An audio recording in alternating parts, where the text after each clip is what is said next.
Hello there. Thanks for joining us. This is Incorruptible Massachusetts. Our mission is to help you understand state politics. So we talk about why it's so broken, what we could have here in Massachusetts if we fixed it, and how you can get involved. And today, it's the day after the elections. We are going to be talking about those elections and sort of what we learned, what we know about what works and what doesn't work. Before we go on, let me have our wunderbar co-hosts introduce themselves. Jonathan Cohn. Jonathan Cohn, he, him, his, based kind of here in Boston. I've been active at kind of issue and electoral advocacy for a number of years here. And Jordan Berg Powers. Jordan Berg Powers, he, him, and a number of years in progressive politics, and I live in Worcester and got to work around the state. I am Anna Callahan, she, her, live in Medford, lived recently in Somerville, and have been pretty involved in electoral politics since Bernie. So I think we should open this up by talking about a little bit about Boston, because everybody knows what happened in Boston. Michelle Wu, super progressive, won as the mayor, first Asian American, first woman, first, a lot of things. So yeah, what do we think about this cycle? So I can take kind of a few quick takeaways from that I think that both Michelle's campaign had a really solid field operation throughout the whole election, especially with starting early, which I think is when it was originally going to be a race against Marty Walsh, which would have been an uphill battle. And it was kind of because there had been so much groundwork built in, as well as name recognition across cycle and kind of cultivation of goodwill across the city, that helped create a strong operation to then to be able to take advantage of the fact that Marty Walsh wasn't mayor anymore and that the race was different. I think so. It's a combination. I think to give credit that like Dan Cohn, I think actually did kind of say had a post, and I think it's actually true there that both sometimes people win because they won good campaigns, sometimes because their opponents won bad campaigns, sometimes it's both. And that it's a mix of both. She did run a very strong campaign, and Nisa on the flip side ran a campaign that could get her through the prelim, but boxed herself in for a general. That she ran a campaign knowing that she could get through the prelim by targeting the mainstays of like an old Boston, of kind of the more conservative and more white voters, especially in kind of Southie and the whiter parts of Dorchester, targeting certain like the Dedham side of West Roxbury, more so kind of certain parts of Charlestown, the outer fringes of East Boston, some outer fringes in Brighton, and that since they're high turnout, that could get her through, but that doesn't give a lot of opportunity to grow, especially because in that going into the general where like pretty much, I think every single kind of elected of color and a lot of kind of community groups of color backed Michelle Wu versus Anissa. And Anissa didn't have space to grow in the territory where neither of them had won in the prelim. That like she in like places like JP that are always kind of like activisty lefty areas of the city, Michelle did very well as in kind of the more like affluent liberal parts of the city, but also kind of got large margins in places like Roxbury, that like Anissa just didn't have the space to grow. I would love to jump in for a second and just comment on a couple of things you mentioned. So one is door knocking, right? And I think people may not understand just how important door knocking is in smaller races where if you're running for like a ward of a smaller city, you can literally raise almost no money, do almost nothing else, get no endorsements. And if you now you and your volunteers knock on enough doors, you can definitely win that way. So canvassing is a crucially important part of any race. And people sometimes just don't take it seriously enough. One thing that we learned from the folks in Rhode Island, so in Rhode Island, they won a lot of state seats. So their state house and state senate, progressives won about 15 seats between the two in 2020, whereas every progressive challenger in Massachusetts lost. And the biggest difference, we interviewed a lot of people down there, right? And so the biggest difference that we saw between what happened in Rhode Island and what happened in Massachusetts is in Rhode Island, They stopped canvassing when COVID happened. They stopped canvassing for 2 weeks. And then in April, they were canvassing from April until the election, they were canvassing every single day. Whereas in Massachusetts, I think my campaign was the first one to start canvassing, and that was in mid-June, and it was me only. And the rest of my team didn't start canvassing until the 1st of July. And in other progressive challengers in Massachusetts, the word on the street was that it was not politically acceptable to canvass, to knock on people's doors, because it was considered too dangerous for COVID, and literally 0 progressive challengers in Massachusetts won. So that is just to say, canvassing is incredibly important, perhaps the most important thing that you can do in any campaign to win. I'll tag in on that, because I think that's one thing that definitely helped the campaign, of having trying to have a presence in kind of across the city in different neighborhoods, which is useful, because that creates a base on which to build in places. And I think because her campaign had done that with the signature gathering back in the beginning of the year, of trying to have a lot going on and trying to get people in every neighborhood of the city to do that, because you need a solid infrastructure on which to build out. And that there are obviously many years that had been worked on, but it's something that you need. And like canvassers, whether it's you as a candidate doing it or volunteers, are like your ambassadors in different parts of the city, and the importance of that. One race, in terms of shout out to another Boston election, Kendra Hicks's victory in the District 6 City Council race, they had I was always very impressed with the field operation there, where I know that they were able to knock through the district multiple times. And that's something that's especially powerful for a district race, where it's not getting the same media attention as the mayoral race. Where with the mayoral race, you also, in addition to your strong canvassing operation, need to be thinking about your earned media and your paid media and all of that angle, and how you're reaching people in all different ways possible. On a district race, those door-to-door conversations are even more amplified in terms of impact, because that's probably the only time the person is hearing that the race even exists. That's right. And the only other one thing I wanted to jump in on, because this is going to be a theme throughout today, is coalitions. So Jonathan, you were talking about, coalitions that Michelle Wu was able to build because she didn't box herself in. And this is a theme for all elections. Every election that wins is a coalition of different voter segments. There's not just one type of voter, right? And so you have to be able to win over multiple different types of people. And it's also something that in the training that I have done through the Incorruptibles, that I am always talking to people about coalition building. And I have to say, from my experience, it is the single most difficult thing for people to do. It is the single largest sort of hesitation and reluctance that I hear from the groups that I work with, is how to genuinely coalition build, not just getting people to endorse your candidates or getting people to do things at the last minute that are transactional, but actually building a real coalition where those people that probably don't look or sound like you, they have actual power inside of your organization. Oh, and one quick thing before they may transition away, that I remember that it was interesting reading articles talking about with Michelle Wu's campaign and Nisa Sabi George's campaign about how they were spending.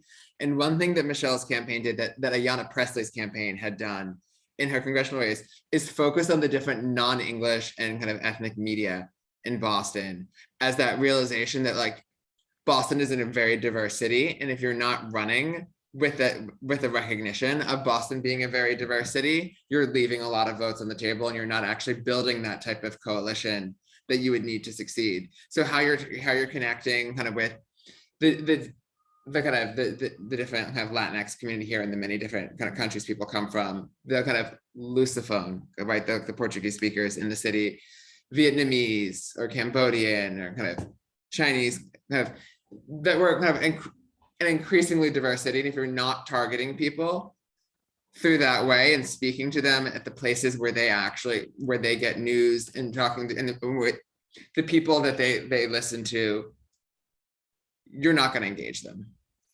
Totally. So just for people who are listening who may not be from Boston, we are going to talk about Malden. We're going to talk about Worcester. We're going to talk about Holyoke. We're going to talk about a bunch of other places. So stay tuned. Jordan. Yeah, I guess I just want to say one last thing about door knocking that it does, just real quick, and Kendra specifically. So Kendra Hicks, for those who don't know, is a Black woman who is now a city councilor, thank God, and faced a pretty ridiculous racist attack against her.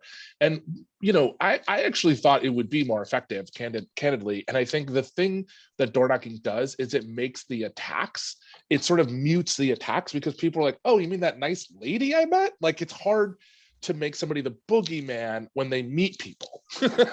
And so I always tell people the best thing you can do is outwork your negatives. The best thing you can do is outwork the terrible things they'll say about you by people just getting to know you, right? By just door knocking. And so, Kendra's campaign was really smart in building that base, because it does all the things you all just mentioned.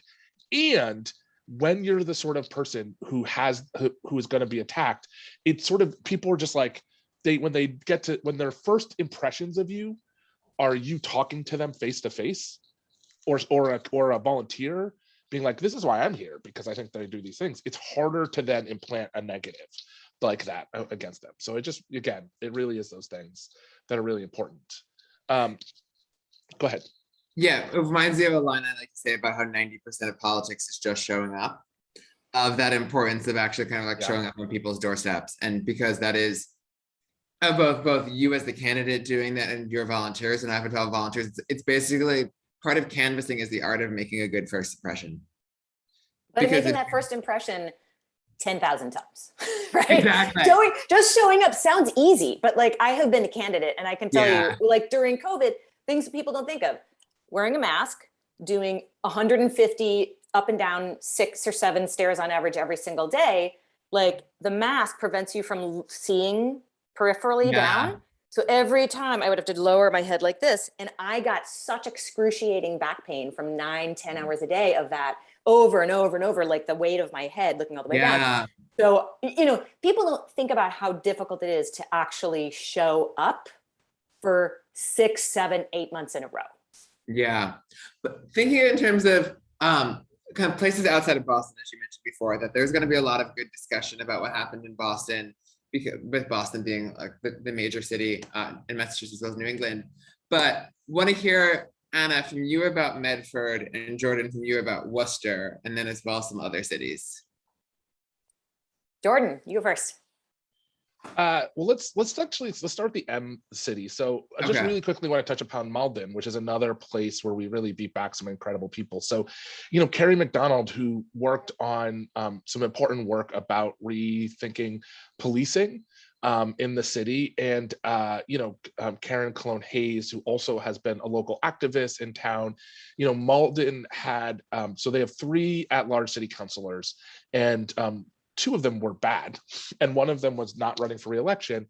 2 of them were not running for re-election, actually. But there's one on and one former city councilor. So Steve Winslow, who is fantastic, was running in district. And so having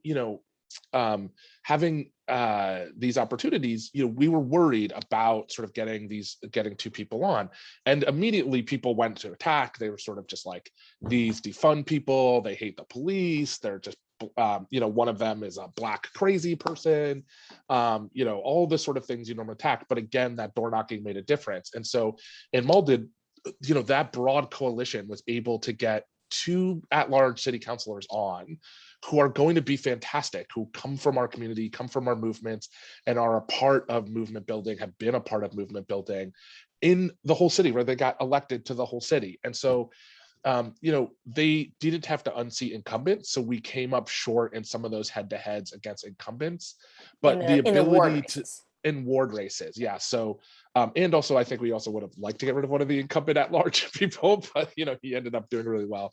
But because all he did was attack the other 2, and he still topped the ticket, but it didn't dissuade people from voting for the other 2.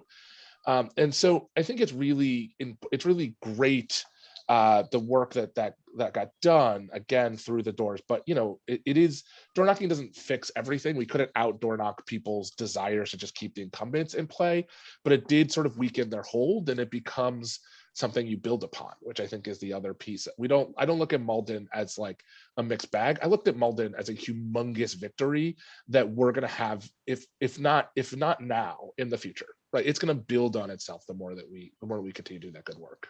Yeah, I'm going to jump in a little bit about Malden and Medford, because in both of those cities, there was an OR chapter by chance, our Revolution chapter, that had a policy platform, right? So this is kind of a piece of the puzzle that a lot of progressive organizations don't do, is they just, look at who's the better people, they endorse the people, but they don't actually have a policy platform that those elected officials agree that they will pass. And I think very different, but really intriguing in both cases, the Medford one and the Malden one. And having people who have agreed to vote for specific policies can be really convincing to voters. And I'm just going to make a case for slates. I'm the slate girl, right? I've been training people to run slates for 5 years. So poster child for slates right here. In Medford, OR Medford, our Revolution Medford, has, this is their second time around of having a policy platform and running a slate of candidates. And this time they ran the purest form of slate, which is the group of people committed to putting in a certain amount of money from each campaign, and they shared, a slate campaign manager and a slate field director. All the seats are at large, so it's when it makes the most sense. So they had a shared policy platform. They had shared, campaign staff. They had shared like all of these resources that they shared. And so they really, and every time any one of them was out campaigning for themselves, they also had a card for this entire slate with everyone's names on it. So that just meant that every time anyone canvassed for any of the candidates, there were no volunteers for only one candidate, 0. Mm-hmm. So every volunteer was out there for a candidate plus the slate. Then you were seeing the names of all of the other people. And here's the thing that I loved about the Medford story is that, so there were some people that they wanted to join the slate who decided not to. And then the preliminary happened. And in the preliminary, the school committee was there were school committee people under election, but not city council, right? Because there weren't enough people running for city council for it to trigger a preliminary. But in the school committee election, the 4 candidates on the slate got first, second, third, and fifth out of 14 candidates. After that happened, so they did really well. And after that happened, the people who had not been on the slate wanted to get on the slate, but it was really it couldn't happen, right? It's at that point, all mailers have been printed. Like you just can't, even if they wanted to, it's very, very difficult to make that happen.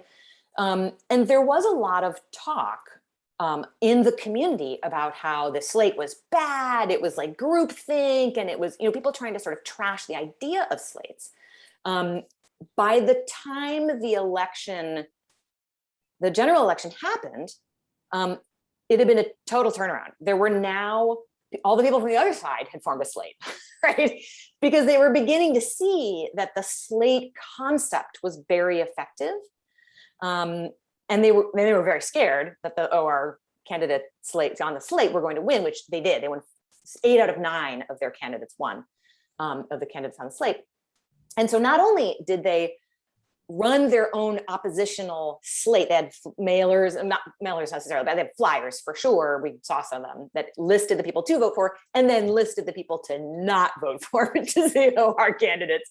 But there were even these sort of false flyers pretending to be OR Medford that said our Marxist agenda on them, and like talked about like rent control and government control of this and that, and horrible things, and like pretending to be OR Medford and listing just the OR Medford people. And none of that worked, right? The fact that they had an incredibly strong door knocking campaign, that they were running a real slate for the first time, which is people who have, as you said, mentioned, they want to work together, they believe in the same things, they will actually be able to pass the policies that they're promising they can pass. That was incredibly effective in Medford.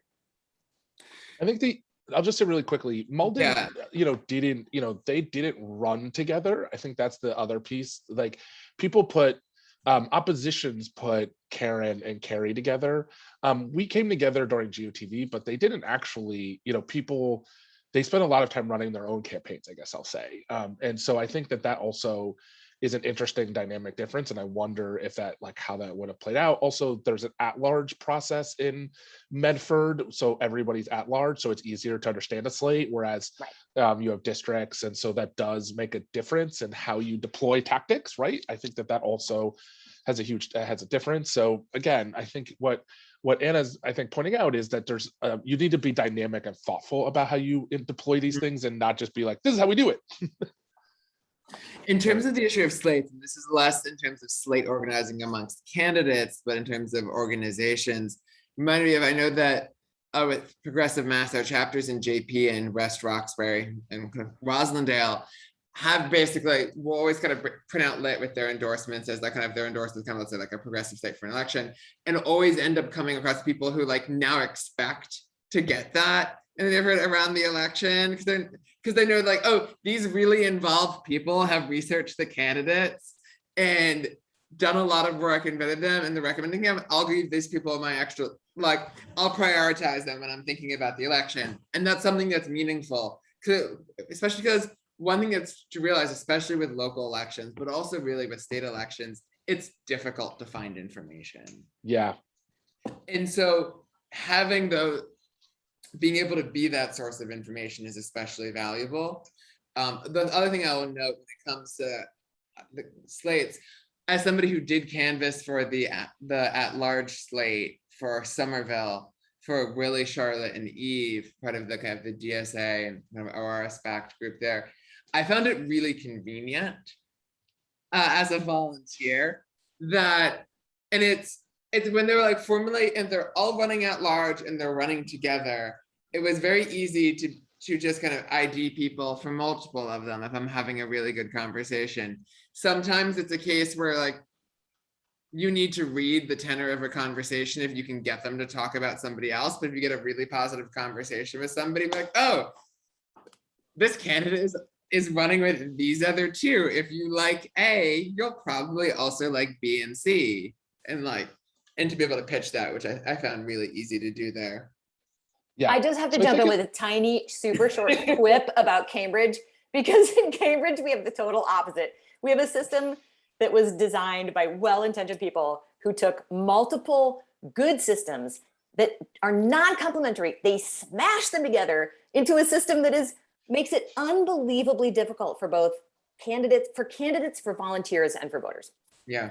So go ahead. I was going to move us to Worcester, if that's okay. Yeah, go ahead. Just quickly on that. What's ironic on the point about slates, to connect that with Cambridge, is how with Cambridge, with a mix of ranked choice voting and proportional representation, that like that you have this weird scenario where slates are everybody always wants to form a slate, but a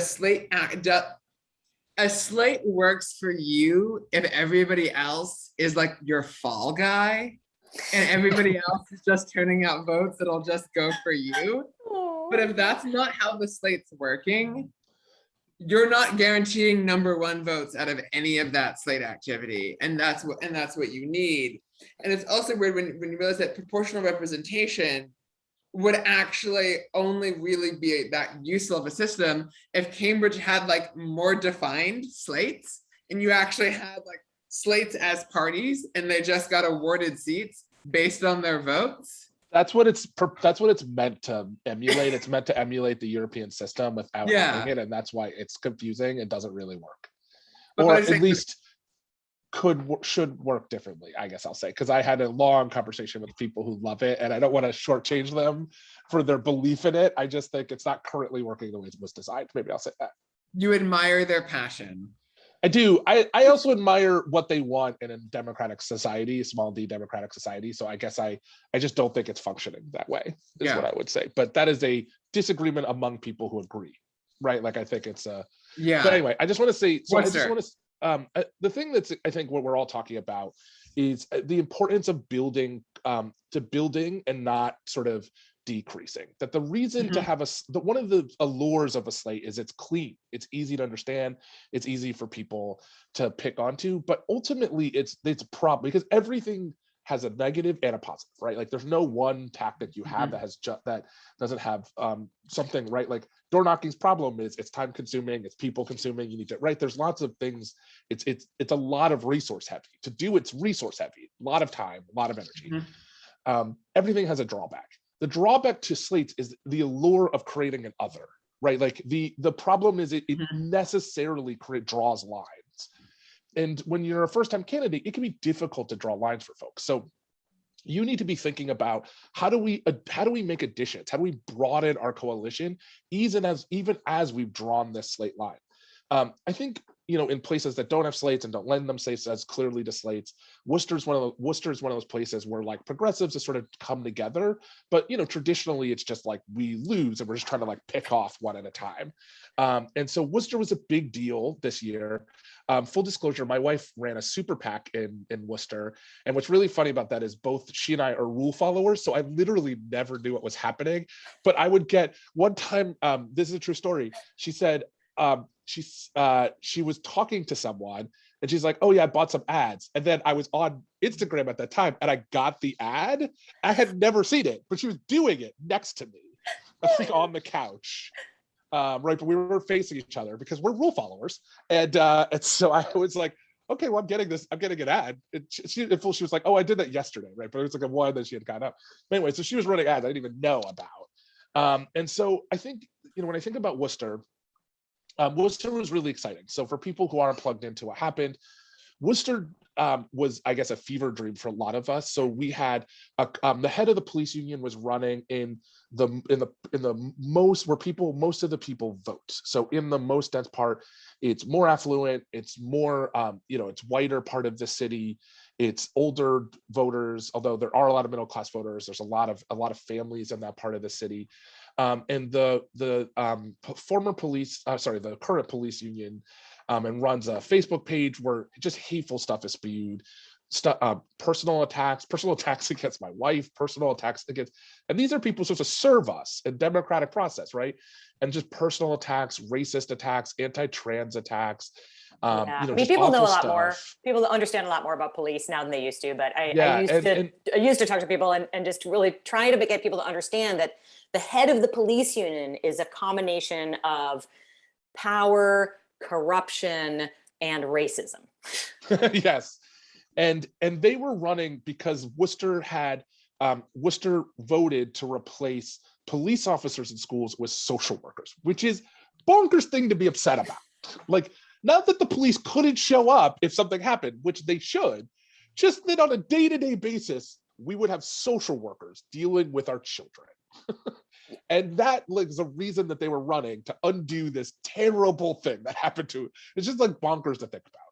And so he ran and he won the primary, and we were worried about the general, and he got beat in the general. Another former police officer was running against the head, somebody who helps run our large local shelter, has a life, it was an immigrant, had a lifetime of service to this community through youth work, through work in our local community groups, just a plethora of service, just nothing else but service. Currently works to end homelessness in our city and in central Massachusetts. And they ran the most disgusting campaign against her. Just really awful, really personal about her marriage and who she was, just like personally ugly. And she was always above it and door knocked more than I've seen a lot of people door knock. And she got elected. So we beat back 2 police officers in the city who are running again for this terrible reason.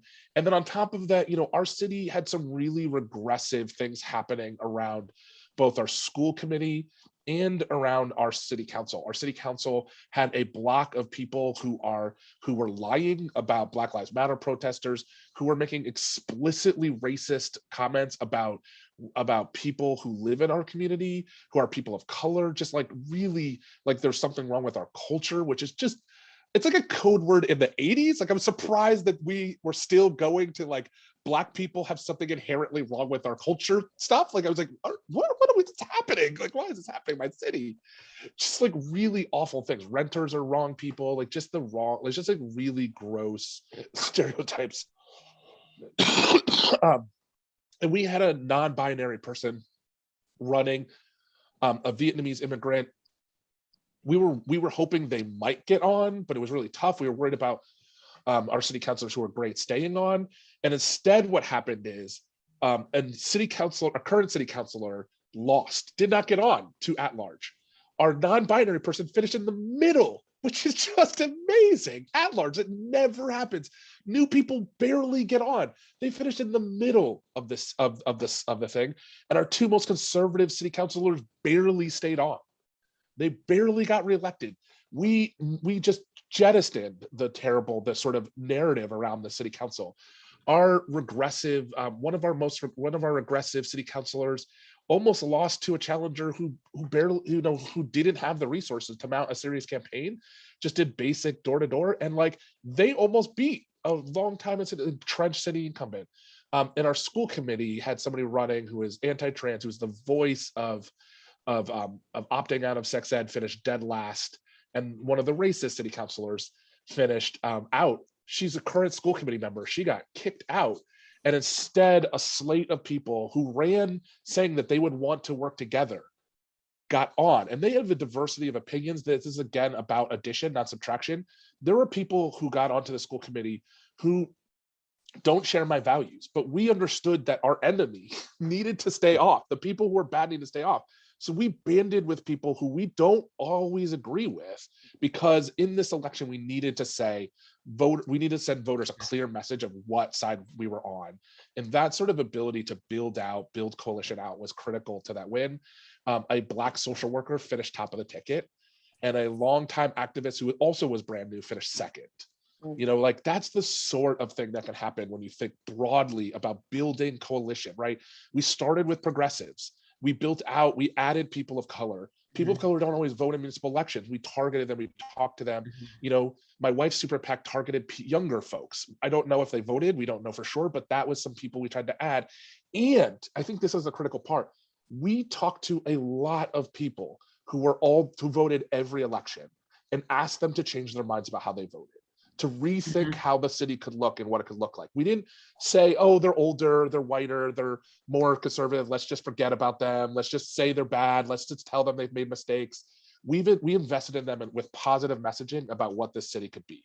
You know, two ran a strong positive campaign about who they are and what the opportunities that the city gave them and what they want to do. Sorry, two sounds like a number, so it's... Two is a person, sorry. Two is the city councilor, the new city councilor. Yeah. The non-binary city councilor. And 2-1, yeah. So it's just amazing. Sorry, yes, I keep saying two as if it's two numbers. It's a person. And got on. So it's just amazing. And I just think that that's the lesson, is to be strategic and smart about where you can build.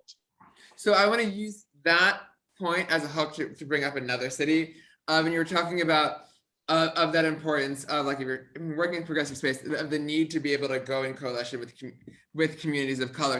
That kind of reflects what happened. You can see in the results in the Boston mayoral race, and especially in the general election. Also Holyoke, where you ended up having that, I think, ultimately leading to success. And I think, Jordan, would you want to talk a little bit about what happened in Holyoke?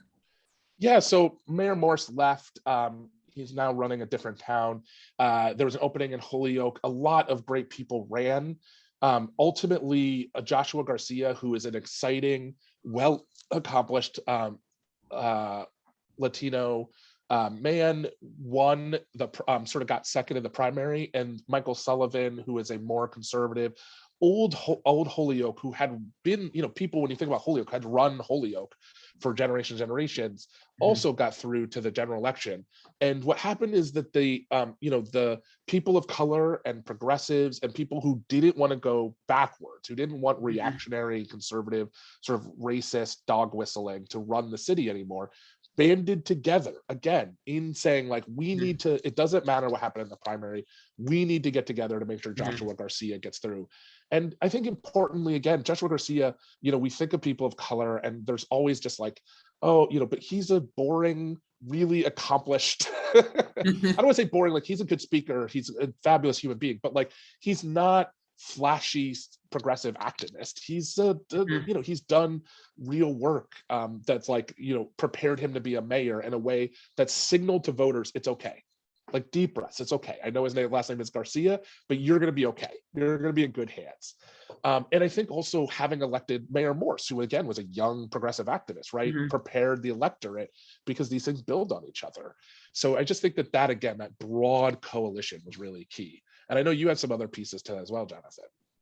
Yeah, so the one thing I wanted to just tag in on that, the last point that you know, and there might be other things to tag in, but on that point of how prior races end up setting a scene for future ones, reminds me of the thing that's always interesting is that whenever somebody gets elected, it changes what people think the district is or the city is, right? So the fact both Morse's election would change what people think of kind of the types of politics you can get elected in with Holyoke, as well as even kind of building on that coalition that united some of the kind of progressive voters and Latino, kind of Latinx voters in Holyoke to be able to kind of unite against the old guard, both in terms of what you can do strategically and the types of coalitions that are possible in election, as well as the types of people who can get elected. I think it's always a really kind of powerful thing to see how elections change that.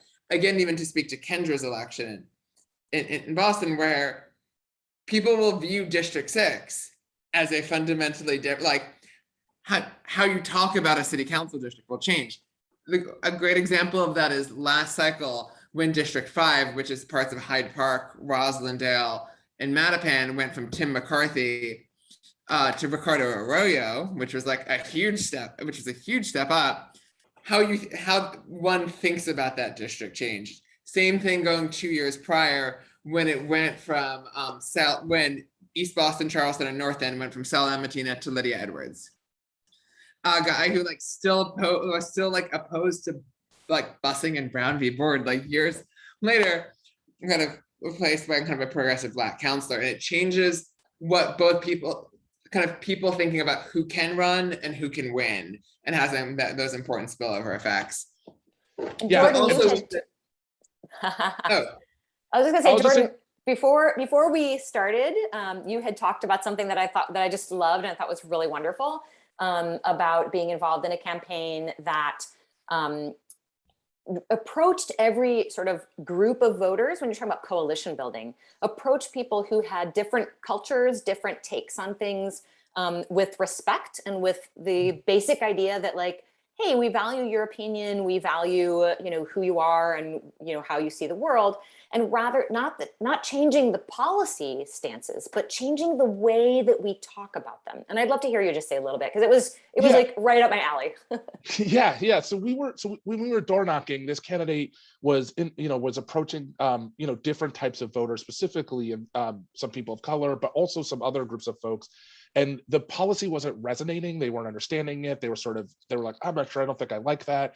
And so we didn't change the policy. We just broke it down and changed how we talked about it. And we used what we were hearing. And I was like, oh, well, that makes sense. Like, if I heard that, I might not sure understand. So let's talk about it. Let's try talking about it this way. And actually it took 2 iterations. Like, we tried and it wasn't quite right, but we got some better, and we ended up winning a lot of votes and broadening out our coalition, just simply changing out of the sort of way in which progressives talked about it and broke down the policy to just like what we wanted to do in a way that people could hear. So, it wasn't like we were trying to force them to understand. It was like we wanted to change how we talked about it. Just real simple, getting out of the language of getting out of our comfort language and into language that just really spoke to people in a different way. And I thought that was exciting and really important, to hear when people are not, if we're talking to people and we're getting like, oh yeah, okay, but not like yeses, we need to hear that. Like, it wasn't that people were just like, no, I'm against it. They were like, oh, and we were hearing the hesitation, like, what can we do to change that to yeses? And to me, the fundamental, like, you can't do that unless you fundamentally have respect for those people who have a different culture, a different viewpoint from our viewpoint. Like, and that is, to me, at the core, it's very much sort of Jane McAlevy's approach to, like, hey, if, we can't just speak to the choir. Like, we have to bring more people to our side. Yep. So I just want to say really quickly, just to Jonathan's point about the importance of investing after you win. Leominster is a place that went really backwards after election day. It was a bad election day in Leominster, and we take for granted that Natalie Higgins won there, a fantastic state rep in a super purplish/red part of the state. And it's because people took for granted that they were moving forward and didn't do the investment it took to continue to make progress. And that city went way backwards in the wrong direction. The school committee has now elected in Leominster people who are anti-science, right? They're going to be just, masks are going to be optional, and vaccines are, it's just going to be real bad. And the mayor got reelected there, and the super terrible. So it's like, we need to not take off and just think, oh, we won and it's good. You need to keep that investment. I want to talk about places that some positive, and I want to end on some positive places. One is Lynn, Coco in Lynn. Coco got elected. Coco was somebody who just door knocked so much that he ran out of people to talk to. Like, people were just like, I'm sick of seeing you. We knew he was going to win 2 weeks out, that we ended up being like, well, just talk to some other people, because we just had that's how dedicated he was. And he easily won in that race. And that's super exciting. That's not a part of town that has people of color, and a person of color won there. Just having conversations. I mean, if you meet Coco, he's such an inspiring person. He's such a great, his amazing energy. And so, like, I'm not surprised he out, people were just like, oh, I'm not sure there's white people. But if you meet him, you're just like, oh yeah, but everyone met him because he did so much door knocking. Like, everyone met him. And then the other piece is Lowell, which had a lawsuit to change, Lowell was all at large, and there was a lot of people of color who were being disenfranchised in that city, and that's yeah, all the city councilors came from the same ward, the same neighborhood at one point. The same neighborhood, right? A few blocks from each other. Exactly. Belvedere, one neighborhood. I think they had all at large, I think like 7 of 8 or 8 out of 9, whatever it was, all came from one part of the town. And so Lowell now they have a ton of people of color who got elected. So that change, that democratic change through lawsuit, resulted in both a diversity of parts of the city. So Centerville is a place where an amazing he's not young, but amazing activists of color got elected in a part of town where we could never elect somebody at large because it just was impossible to get somebody. But also at large, we elected a woman of color there. There are people of color across the city got elected. Like, Lowell really went through a transformation through, again, having a more democratic process. So I just want to shout out to the importance of both the legal strategy of changing the system, and then, but I think what's important, again, just to harp on the thing, if you get anything out of this, it's coalitions and door knocking. A coalition had been built to prepare for the change in government.